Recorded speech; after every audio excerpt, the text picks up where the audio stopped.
옛날에 말이에요. 그러니까 우리나라가 좀 넉넉하게 살지 못했던 그렇게 멀지 않은 그런 옛날에 어떤 교인이 기차를 타게 되었답니다. 앞에 마주 앉은 사람과 이제 서로 인사를 나눕니다. 인사를 나누다 보니까 이 서로가 예수 믿는 사람인 걸 이제 알게 된 거예요. 언젠가 제가 말씀드린 적이 있습니다만 제가 어릴 때에 저희 어머니를 따라서 시골장에 간 적이 있어요. 어린 아이 때니까 멀었어요. 굉장히 멀었어요. 꽤 먼 거리를 걸어서 이제 장을 보고 돌아오는 길에 그늘에서 좀 쉽니다.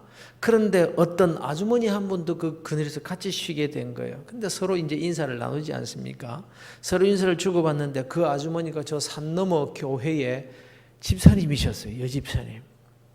그러니까 서로 예수 믿는 사람들이라는 것을 딱 알자마자 그 반응이 제 어릴 때인데도 기억이 나요. 두 사람이 손을 잡고 그냥 발짝발짝 뛰더라고. 그냥 좋아가지고 예수 믿는다는 것 때문에 그때는 정말 그랬어요.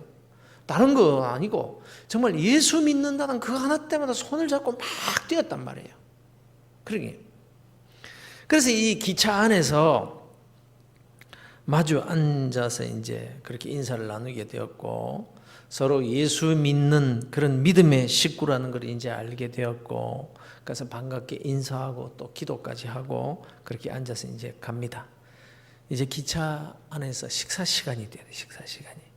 한 사람이 싸운 도시락을 꺼내서 먹기 시작합니다. 건너편에 앉은 사람은 가난해서 도시락도 싸우지도 못하고 또 사 먹을 형편도 못 되는 사람입니다. 그래서 생각하기를 예수 믿는 사람이니까 좀 나눠주지 않겠나 이런 기대를 하고 있는데 먹어보라는 말은 하지 않고 먹는 폼을 보니까 그냥 금방 다 먹어버릴 것 같단 말이에요. 그래서 한마디 점잖게 합니다. 성경에 이르기를 네 이웃을 내 몸과 같이 사랑하라 하셨느니라. 그러고 가만히 앉아 있습니다. 그러니까 이 사람이 먹다가 하는 말이 주께서 말씀하시기를 내 이웃의 것을 탐내지 말지니라 하셨느니라. 그러고 다 먹어버리더랍니다. 그러니까 성경을 안다는 것과 그 말씀을 내게 적용시켜서 산다라는 것은 다르다는 거예요. 성경을 안다는 것. 그러나 그 아는 그 말씀대로 산다는 것. 이것은 너무나 괴리가 있지 않는가. 그런 말입니다. 오늘 우리가 읽은 이 본문은 그리스도인이라면 누구나 다 잘 알고 있는 그런 내용입니다. 어떤 율법사가 예수님을 찾아와서 시험하여 묻기를 선생님, 내가 무엇을 해야 영생을 얻을 수 있겠습니까? 주님께서 대답하시기를 율법에 뭐라고 기록되어 있느냐? 그러니까 율법사잖아요. 율법사니까 율법에 뭐라고 기록되어 있느냐? 그러니까 딱 대답을 정확하게 합니다. 대답하여 이르되 내 마음을 다하여 목숨을 다하며 힘을 다하며 뜻을 다하며 주 너의 하나님을 사랑하고 또한 내 이웃을 내 자신과 같이 사랑하라고 하셨습니다. 이렇게 대답합니다. 그래서 예수님께서 그래 맞다. 네가 율법 선생이 아니냐. 그러니까 네가 아는 그대로 행하고 살아라. 이렇게 말씀하십니다. 이때 율법사가 이렇게 묻는 거예요. 그렇다면 내 이웃이 누굽니까? 내 이웃이 누굽니까? 내가 사랑을 베풀어야 될 그 이웃이 누구냐? 이렇게 되묻고 있는 거예요. 예수님께서 바로 여기에 대해서 오늘 본문의 비유의 말씀으로 대답을 하신 겁니다. 예루살렘에서 여리고로 내려가는 길에 어떤 사람이 강도를 만나 몽땅 빼앗기고 입은 옷까지 다 빼앗겼을 뿐만 아니라 얼마나 얻어맞았든지 그냥 급한 죽게 되어서 버려져 있었더라. 그런데 제사장이 그리로 지나가다가 그 모습을 보고 그냥 지나가 버렸다. 또 레위인도 그리로 내려가다 그걸 보고도 그냥 지나가 버렸단다. 그런데 사마리아 사람 하나가 그걸 보고 불쌍히 여겼고 가서 기름과 포도주를 상처에 부어서 급한 대로 소독을 해주고 또 싸매어 가지고는 자기가 타고 가던 그 짐승에 태우고 자기는 걸어서 주막까지 와서는 다 돌보아 주었어. 이 사마리아 사람은 자기가 가는 길을 또 가야 되겠기에 주막 주인에게 돈을 주면서 돌보아 주기를 부탁을 하고, 만약 경비가 더 들면 돌아오면서 내가 지급할 테니까 좀 제대로 좀 돌봐달라고 부탁을 하고 떠났는데, 그렇다면 이 세 사람 중에 누가 강도 만난 자의 이웃이겠느냐 이렇게 물으신 거예요. 이 비유와 이 질문은요, 이 율법사를 아주 난처하게 만든 질문입니다. 이 유대인들의 생각은요, 지금까지도 그렇지만 철저하게 율법도 유대주의적으로 해석을 합니다. 이 율법사가 예수님께 질문한 질문은 아주 도발적인 질문이에요. 내 이웃에게 사랑을 베풀어라. 누가 내 이웃입니까? 이런 질문이 도대체 어디 있습니까? 이웃이 누구냐라니요.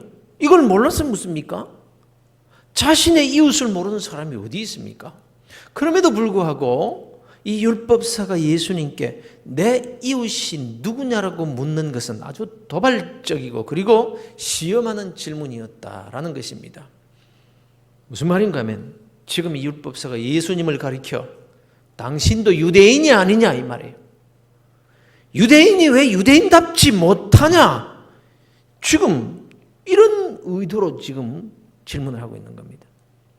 정말 유대인으로서 율법을 제대로 알고 지키는 자라면 왜 죄인들과 어울리고 세리나 창기와 같은 자들과 어울리고 다니느냐라는 거예요.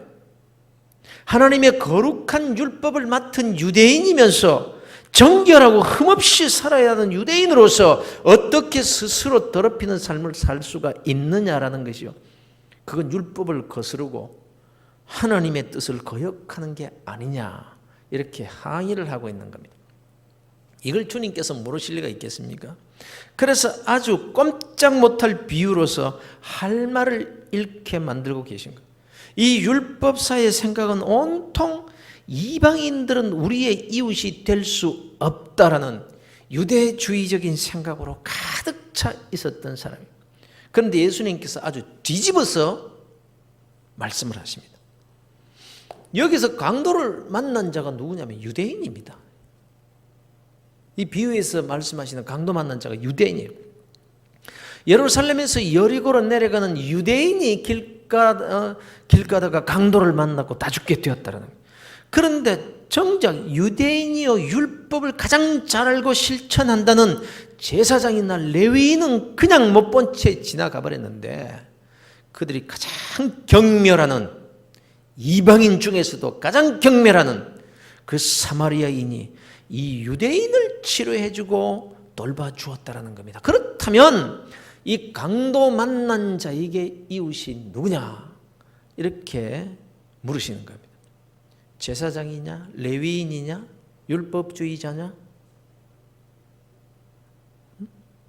유대인이냐, 너 같은 율법사냐? 이들이 이웃이겠느냐? 아니면 치료해주고 돌보아주는 사람이 이웃이겠느냐? 이 질문을 주님께서 하신 거예요. 그러니 이 율법사가 딴 대답을 할 수가 없는 거예요. 강도 만난 자의 이웃은 그에게 자비를 베푼 사람입니다. 이렇게 대답할 수밖에 없는 거예요. 유대인의 이웃이 누구냐? 이러면 유대인입니다. 당연히 이랬을 겁니다. 그런데 강도 만난 자의 이웃이 누구냐니까 이거는 인종과는 상관없는 거예요. 이 질문에는 딴죽을 걸 수가 없는 거예요. 강도 만난 자의 이웃은 치료해 준 사람입니다. 우리가 여기에서 꼭 기억해야 될 사실이 있는 거예요. 내가 도와줘야 될 내 이웃이 누구냐 이걸 살피기보다는 누가 내게 이웃이 되어달라고 하느냐 이 점을 살펴야 되는 거예요. 주님은 우리에게 주의 이름으로 자비를 베풀라고 하십니다. 나누어 주고 구제하고 사랑하라고 말씀하십니다. 그것 때문에 우리를 아브라함의 후사로 세우셨고 그것 때문에 우리를 이 세상에 더 살도록 하셨다는 것을 우리가 누누이 들어왔습니다. 말씀으로. 그런데 그렇다면 내가 누구를 도와야 할 것인가? 이걸 살피면요, 도와줘야 될 사람이 너무 많거나 아니면 꼭 내가 도와야 할 사람인가를 확신할 수 없게 됩니다. 그래서 누군가가 뭐 하겠지, 뭐 한두 사람이어야지, 그렇잖아요. 그럼 미루는 거예요.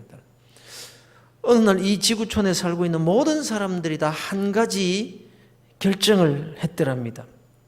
우리 모든 지구의 모든 사람들이 모일, 모시, 모분, 모초에 일제히 이 지구상에 사는 모든 사람들이 한순간에 와 하고 한번 고함을 질러보자. 그러면 그 함성이 얼마나 크겠냐. 아마 이 지구의 함성은 굉장할 거다. 동시에 와하고 아마 소리 지르면 이 지구가 흔들리게 될 것이고 외계인들이 있다면 다 아마 듣지 않겠는가. 그래서 전 지구인들이 같은 시간에 한꺼번에 와 하고 고함을 지르기로 작정을 했더랍니다. 그 시간이 가까워옵니다. 짝깍짝깍 시간이 다가옵니다. 그런데 그 가운데 딱 한 사람이 생각하기를 이렇게 생각합니다. 전 지구인들이 고함을 지를 텐데, 이야, 얼마나 굉장할까. 나 한 사람쯤이야 뭐 안 해도 안 괜찮겠나. 특히 내 목소리는 특히 작으니까 이렇게 생각하고 나는 이 역사적인 순간에 와 안 하고 내가 한번 들어볼란다. 나는 이렇게 생각하는 그 시간을 기다렸습니다. 바로 그 시간이 왔습니다. 째깍째깍 3, 2, 1, 0 와 소리를 기다리고 있는데 사상 최대의 고함 소리가 나야 될 바로 그 시간에 조용합니다. 오히려 인류 최대의 정적이 찾아왔습니다. 왜요? 모든 사람이 다 그렇게 생각하고 있었으니까. 나는 한번 들어보자. 나는 짬이야. 누구는 다 할 거 아이가. 나는 막 듣기로 작정을 해보자. 이게 풍자적인 얘기잖아요. 사실 이것이 인간의 모습이다. 그런 얘기예요. 어쩌면 우리 그리스도인들이 내 이웃이 누구인가를 찾고 있는 모습이 아니냐 말이에요. 이런 식으로. 자기 이웃을 찾다가 내 이웃은 아닌 것 같다. 이러면서 다른 사람의 이웃으로 돌려버리려는 생각들이 아니겠느냐 이 말씀이에요. 누구를 두고 하시는 말씀인지 아시겠습니까? 우리 교회 안에 도와줄 사람이 있습니다. 도와줘야 될 사람이 있습니다. 모르십니까? 아시잖아요. 다만 내가 도와줘야 될 사람이라는 확신을 못하고 있을 뿐이지. 아시잖아요.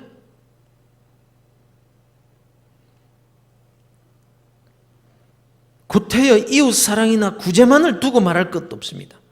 교회 안에서 교회에서 하는 모든 일들을 두고도 똑같이 적용될 수가 있는 거예요. 교회 안에 일들이 얼마나 많습니까? 이거 좀 합시다, 저거 좀 합시다. 제가 광고 얼마나 많이 합니까? 그러나 누군가 하겠지 하는 사람이 대부분이에요. 그 말을 하고 있는 거예요. 해야 되는 일은 분명한데 내가 해야 할 일인가에 대한 확신은 못하는 거예요. 제가 어떤 교회의 어떤 분으로부터 탄식 섞인 말씀을 들은 적이 있습니다. 그분이 말씀하시기를, 목사님, 우리 교회에는요 믿음 좋은 분들이 참 많습니다. 이것저것 합시다 하고 외치는 믿음 좋은 분들이 많이 있습니다. 믿음으로 하면 됩니다. 우리 교회보다 더 작은 교회들도 하는데 우리가 이 정도면 충분히 할 수 있습니다. 이렇게 말씀하시는 분들이 많이 있습니다. 그런데 막상 예 합시다 하고 시작하면 이상하게 일하는 사람들은 전부 다른 사람들입니다.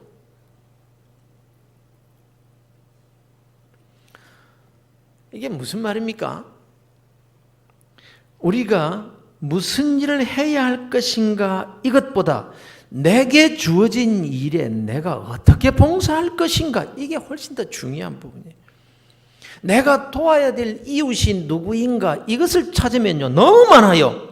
그래서 오히려 누군가 하겠지 이러면서 다른 사람에게 미루거나 자기의 이웃은 아니라고 생각하기가 십상이라는 거예요. 그런 거로 저 사람의 이웃이 누구인가? 저 사람의 이웃이 누구인가? 이걸 찾아야 하는 거예요. 저 사람의 이웃이 내 이웃이 누구인가가 아니라 저분의 이웃이 누가 되어야 할까? 저 사람의 이웃이 내가 아닐까? 이걸 찾고 하나님의 뜻을 물어야 될 것이랍니다. 그러면 나를 이웃으로 필요로 하는 사람, 내가 이웃이 되어주기를 바라는 사람이 눈에 보이기 시작하는 거예요. 나를 이웃으로 요청하는 마음의 상처를 입고 있는 사람이 보일 것입니다.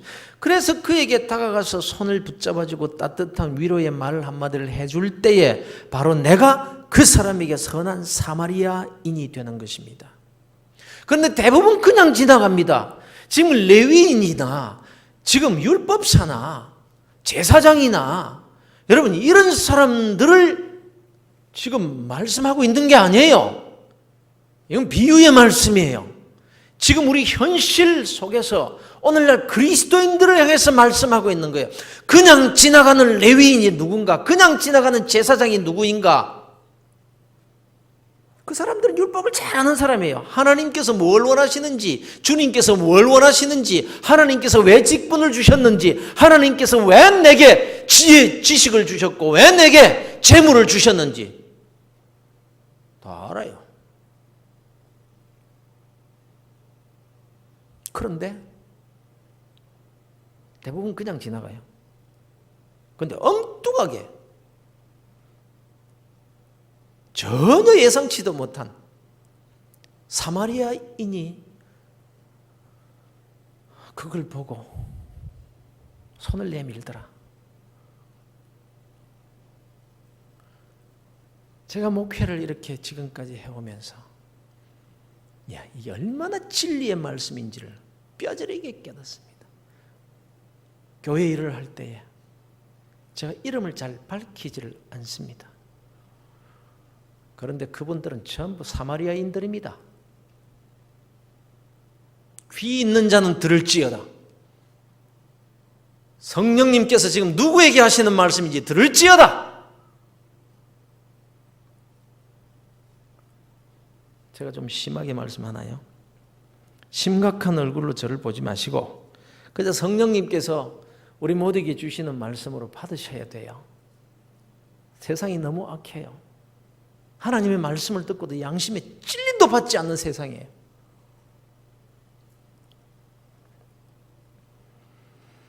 참 이웃이란 상대방의 필요를 따라서 채워주는 사람을 말하는 거예요. 강도 만난 자에게 필요한 것은요, 위로의 말이 아닙니다. 우선 치료해 주는 것이고 입혀 주는 것이고 당장 살려놓고 볼. 적어도 이 강도 맞는 사람의 이웃은요, 그가 제사장이든지 레위인이든지 사마리아인이든지 이방이든지 흑인이든지 뭐 동양이든지 그의 필요를 따라서 치료하고 또 먹이고 입히고 재워주는 사람이 그들의 이웃. 그들의 이웃은 이런 사람이라는 거예요.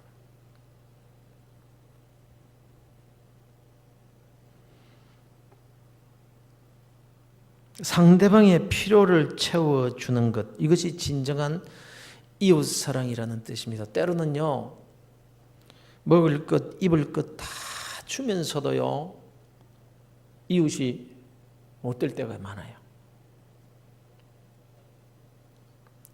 세계 2차 대전 후에 패전국이었던 이탈리아 시칠리아 섬에 산을 경계로 둔 두 고아원이 이웃하고 있었답니다. 그런데 한 고아원은 연합군과 이 자매 결연을 맺은 곳으로 시설도 좋고 영양가 있는 음식도 마음껏 먹을 수 있는 그런 고아원이었고, 다른 이웃의 고아원은 아주 비바람도 제대로 막지 못할 뿐만 아니라 분유도 제대로 먹이지 못하는 그런 형편이었다는 거예요. 그런데 이상한 일은 시설과 음식이 좋은 고아원 어린이들의 사망률이 어려운 이 시설이 어렵고 참 사정이 어려운 그 고아원보다도 사망률이 60%나 더 많더래요. 이 같은 사실이 학자들의 관심을 끌게 되었고 그 이유를 자세하게 연구하고 분석하게 되었는데 아주 중요한 사실을 발견하게 됩니다. 전쟁 중에 자기 아이를 잃어버린 아주머니 40대 아주머니 한 분이 계셨대요. 자기 아이를 이렇게 전쟁터에 잃고 나니까 눈이 뒤집어진 거예요. 그냥. 완전히 그냥 미쳐버렸어요. 그냥 이 아줌마가. 이 미친 아줌마가 이 그곳에 그 어려운 그 고아원에 수용된 그 고아원들을 돌아봐 주겠다고 이제 자원봉사자로 들어왔다는 거예요. 근데 이 아줌마가 정신이 이상해져 가지고 그 고아원의 모든 아이들을 모두 자기 아들로 그냥 여기는 거예요. 자기 자식으로 생각하더라는 거예요. 그래가지고 이 아이들을 번갈아가면서 안아주고 얼러주기를 수년간 계속하고 있더라는 거예요. 진짜 그 아이들에게 필요한 것을 공급해 주고 있었더라 이 말이에요. 이것이 계기가 되어서 아이들은 환경이나 영양 이외에 어머니의 품에서 배어나오는 그 따뜻한 입김, 곧 사람의 손길이 아이들의 성격이나 또는 건강이나 생명의 그 불가결의 요인이라는 걸 학설이 이제 체계화되었다. 그래서 지금도 구미의 그 고아원에서는 이 사랑의 손길을 주는 데모가 이 필수 불가결한 조건으로 되어 있다. 뭐 이렇게 말하는 거예요. 다 데모를 둔다, 데모.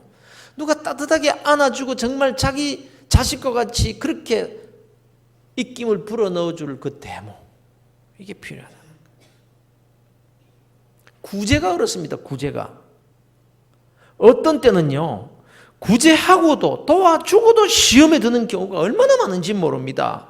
돈 몇 푼 쥐어주고는 그 사람의 자존심을 상하게 만들어버리면요. 안 준 것만도 못한 그런 일들이 있는 거예요. 특히 교회에서 이런 일에 정말 조심해야 되는 거예요. 여러분 이웃에 그 어려운 분이 계십니까? 그분이 혹 교회로부터 뭐 구제금을 받고 혹은 또 여러 사람들로부터 도움을 받고 계시는 분이 있습니까? 그러면요, 여러분들은요, 알아도 모른 체 하세요. 그 사람 없을 때라도 서로 이런저런 이야기 하지 마세요. 도와주는 사람도 오른손이 하는 일을 왼손이 모르게 해야 하지만요, 그걸 옆에서 안 사람도 입 다물고 있어야 되는 거예요. 지금은 대북 제재로 북한 돕는 일이 거의가 중단이 다 되었습니다. 그런데 한때 이 남한의 NGO나 자선단체들이 참 많이 도왔거든요. 그리고 이 정부에서도 이 통일부 쪽을 통해 가지고 엄청 많이 도왔습니다. 오죽했으면 저 같은 사람도 평양을 3번이나 갔다 왔겠습니까?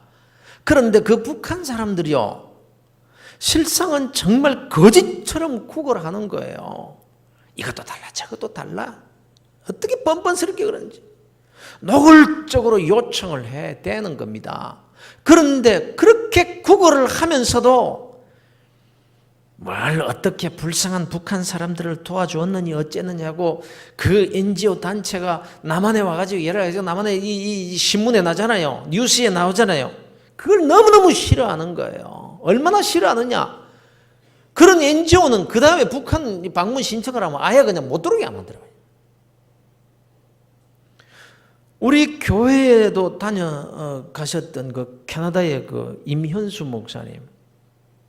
무기지경을 받고 아직도 북한에 억류되어 있습니다. 북한을 100번 이상이나 넘게 다니면서 북한에 갖다 준 돈만 해도 이건 뭐 천문학적인 금액입니다. 다른 사람은 몰라도 북한이 적어도 임현수 목사님은 그렇게 할 수가 없는 거예요. 어떻게 그럴 수 있어요? 그런데 여러 가지 이유가 있었겠지만 결정적인 이유로 알려진 게 뭡니까? 유튜브입니다. 유튜브. 그분이 여러 교회를 다니면서 이 북한의 실상을 알리고 좀 도와줘야 되지 않느냐. 우리 그리스도인들이 그리스도의 사랑으로 이때 우리가 안 도와주면 누가 도와주겠느냐. 그러니까 우리 열심히 좀 헌금해서 그 북한 불쌍한 사람들 좀 도와줍시다. 이렇게 교회마다 다니면서 사정을 하고 간증을 하고 이렇게 하신 거예요. 그러다 보면은 북한 사람들 미워하지 마세요. 그들이 무슨 죄가 있습니까? 거기서 태어난 죄밖에 더 있습니까? 참 착하고 그 사람들 순진한 사람들입니다. 다만 그들의 지도자 몇 명이 나쁜 사람들이지 하면서 그 지도자, 공산당 이런 사람들이 문제지. 나머지 백성들은 다 같은 민족입니다. 이렇게 설교하고 간증한 것을 그 교회 교인이, 우리 교회 와서 간증했던 우리 교회 교인 가운데 한 사람이 그걸 녹음을 해가지고 그걸 영상을 해가지고 유튜브에 올린 거예요.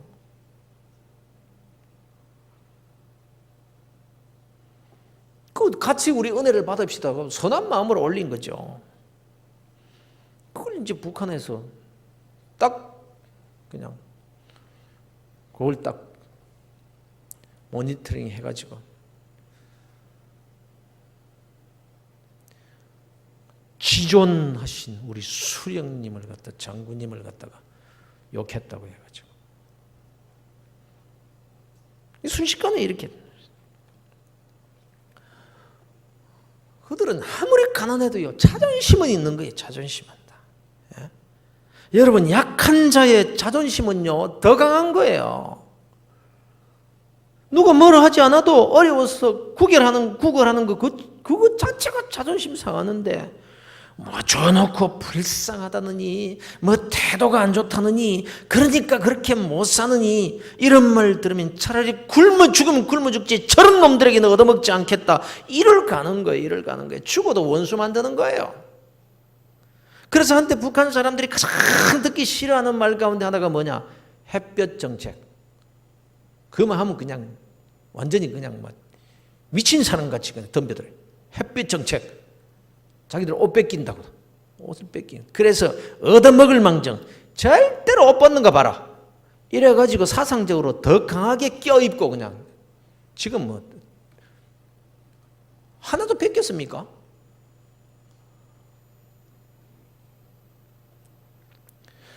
그러니까 실컷 도와주고도 이웃이 되는 게 아니라 더 원수가 되는 거예요. 이웃이란요, 상대방 입장을 고려해 줄 아는 사람이 이웃이 될 수 있는 거예요. 헨리 나우엔이라는 사람이 쓴 컴패션이라는 책이 있는데 여기에 보면 바보들의 마을 이야기가 나옵니다. 어떤 사람이 여행을 가다가 길을 잘못 들어서 이 바보들이 사는 마을에 들어갔다는 거예요.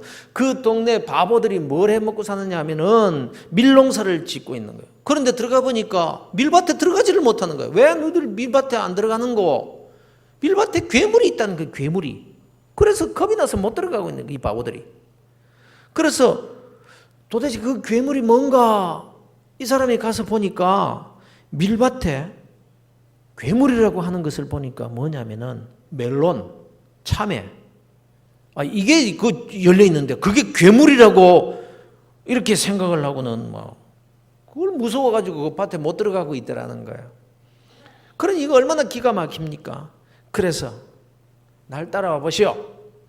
그러고는 이 사람들을 데리고 그 밭도랑에다가 딱 전부 다 세워놓고는 칼을 빼들고 들어가가지고 그냥 그 괴물이라고 하는 그 멜론 그 참외를 갖다가 그냥 다 잘라버렸대. 다 뭐 토막을 내버리네. 그러면서 이거는 참외요, 참외 멜론이요, 이거 아무것도 아니에요, 뭐 이렇게 된 거예요.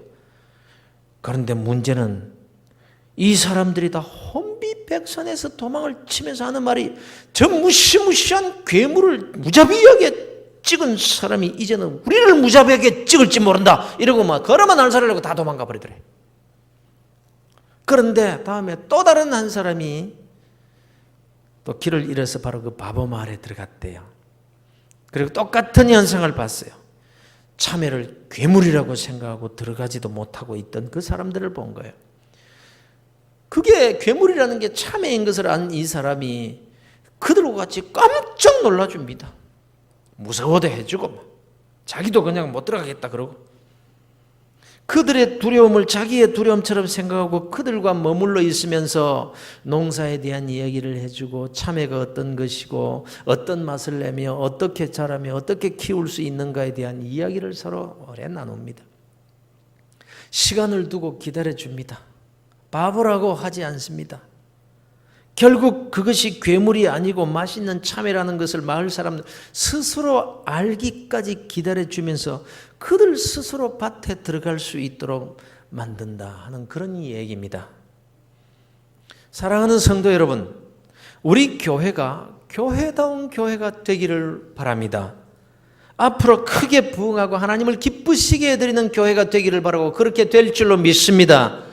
그러나 무엇이 교회다운 교회이며 무엇이 참된 부흥이라고 생각하세요? 오늘날 많은 사람들이 부흥이라고 생각하는 그 부흥이 주님께서 원하시는 부흥이 아닐 수 있습니다. 많은 사람들이 좋은 교회라고 하는 그 좋은 교회가 주님께서 보실 때는 안 좋은 교회일 수가 있는 거예요. 하나님을 너무나 잘 알고 율법을 너무나도 잘 안다고 하는 율법사가 그 율법을 모르고 있었던 것처럼 말입니다. 교회에 대해서, 신앙생활에 대해서, 부흥에 대해서, 직분에 대해서 잘 안다고 생각하는 그리스도인들을 향해서 자신은 신앙생활 바로 하고 있다고 생각하는 그 사람들을 향해서 오늘 주님께서 너는 저희 율법사같이 되지 말라고 누구에게 말씀하시는 것으로 여러분 생각하십니까? 교회다운 교회가 될 수 있는 길은 무슨 굉장한 일을 이루어내는 데 있는 것이 아니라 나를 이웃으로 필요로 하는 사람에게 이웃이 되어주는 성도가 많을 때 그 교회는 주님께 인정받는 교회가 될 줄로 믿습니다. 사랑하는 성도 여러분, 나를 필요로 하는 이웃은 가까운 곳에 있습니다.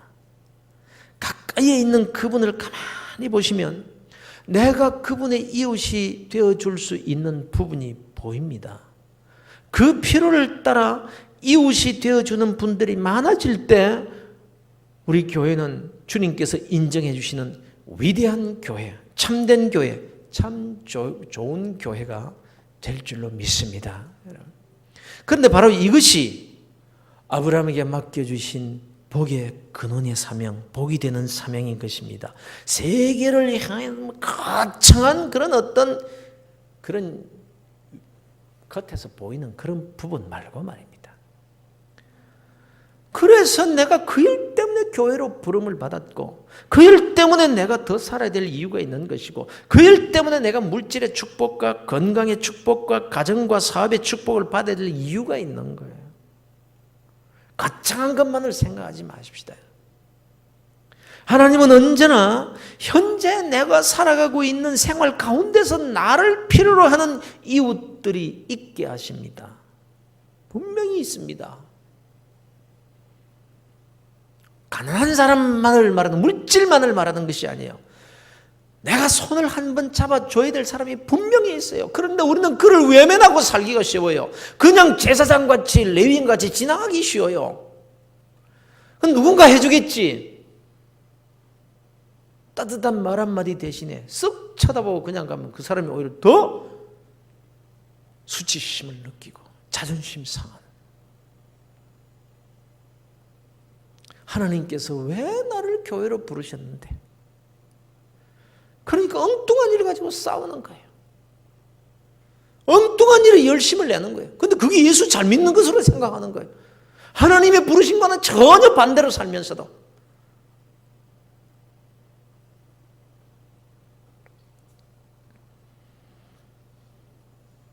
사랑하는 성도 여러분, 내가 누군가를 불쌍히 여기고 도와준다고 생각하지 마십시오.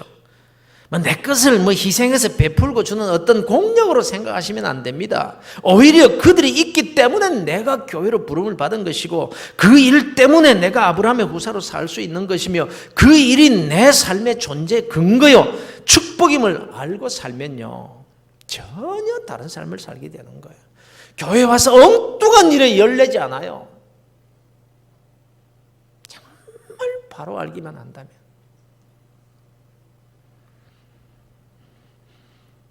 시시한 것 가지고 문제 삼지 않습니다. 교회의 본질은 보지 못하고 율법사같이 시비하지 않게 됩니다. 과거 같았으면 씩씩거리면서 야단쳐야 할 사람을 두고 빙그레 웃게 됩니다. 고개를 끄덕여주고 어깨를 두드려주게 됩니다. 감사가 됩니다. 보는 눈이 달라지는. 관점이 바뀝니다. 가치관이 바뀝니다. 선한 사마리아인은 강도 만난 자의 이웃이었습니다. 그런데 중요한 것은 그 선한 사마리아인이 강도 만난 자에게 이웃이 되어 주었다라는 데 있는 게 아니에요, 여러분. 분명히 그 선한 사마리아인이 강도 만난 자의 이웃이 되어 줬다, 이 말은 맞는데, 그런데 실상은 그 일이 주님께 한 일이요, 주님을 사랑하는 일, 주님을 대접하는 일이 된다는 거예요. 내가 줄일 때에 너희가 먹을 것을 주었고, 목마를 때에 마시게 하였고, 나그네 되었을 때에 영접하였고, 헐벗었을 때에 옷을 입혔고, 병들었을 때에 돌보았고, 옥에 갇혔을 때에 와서 보았느니라. 주님, 내가 언제 그랬는데요? 저는 주님을 그렇게 섬기고 사랑한 적이 없습니다. 주님, 내가 진실로 너희에게 이르노니 너희가 여기 내 형제 중에 지극히 작은 자 하나에게 한 것이 곧 내게 한 것이니라. 그렇다면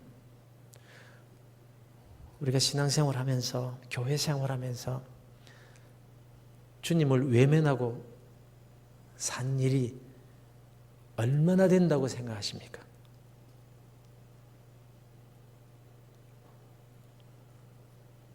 선한 사마리아인과 강도 만난 자의 이웃 관계는 사람의 관계로 끝나는 것이 아니라 나와 예수님과의 관계라는 거예요. 거기에서 하나님께서 우리의 신앙 고백을 점검하시는 것이고, 거기에 예수를 잘 믿느냐 못 믿느냐가 결정되는 것이고, 거기에 진짜 이 교회가 참된 교회냐 아니냐가 결정되는 것이지, 우리는 엉뚱한 일을 두고